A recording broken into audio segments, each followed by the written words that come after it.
Sometimes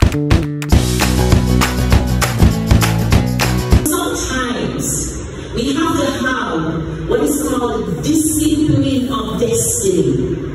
You know that thing? Where you get up and you don't feel like, but you are so disciplined in the pursuit of this destiny, not just for yourself and not just in a selfish way, but in a selfless way for other persons with whom you come in contact. And you go, and you climb, and you put the fears aside, and despite all odds, you do so well that you're elected for all the prize positions. Put up your hand if you do that, please. Put up your hand.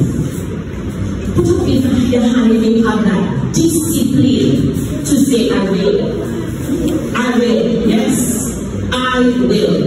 So some days, some mornings you get up and you may not feel it. But please, I beg you, remember this story and remember the concept of the discipline of destiny. It's the concept of excellence. And I learned this concept of excellence from my professor of life, and it was my professor at the Google Air Jamaica, the Honorable Gordon Bush Stewart, who demanded, if nothing from us, that every single interaction with our customers had to be an interaction of excellence. And I heard in the panel discussion earlier, as we discussed, training and going off and doing things, and that part is critical. Because Gordon Woods ensured that we had the tools to perform in excellence. So he ensured that we went to the girl child, Mrs.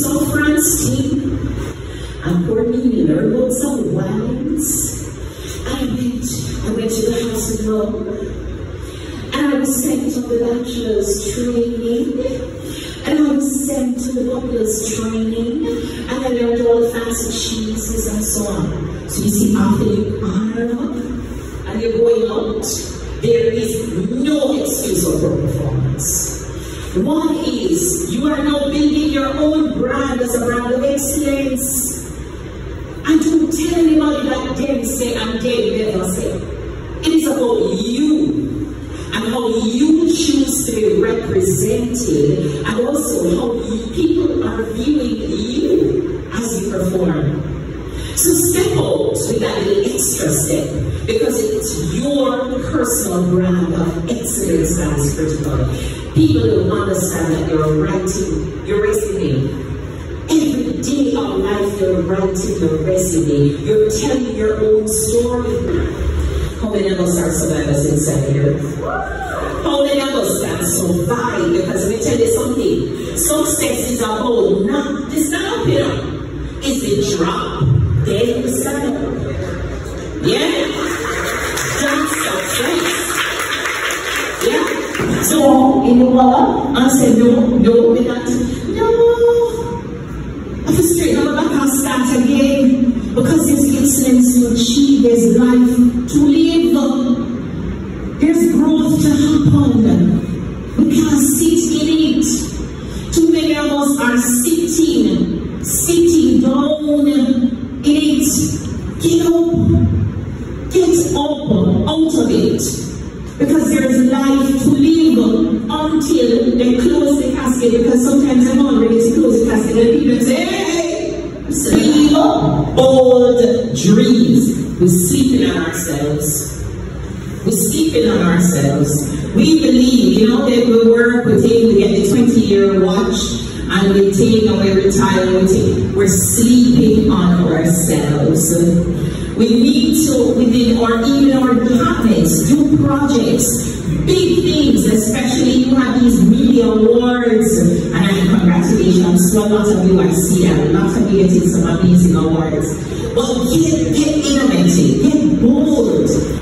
Success is in the rise.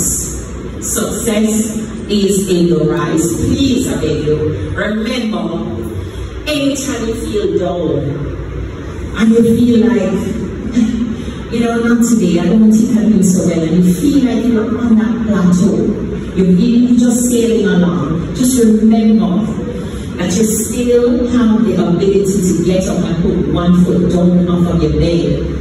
And for as long as God is giving you that right to breathe the air, you have to make it worth your while.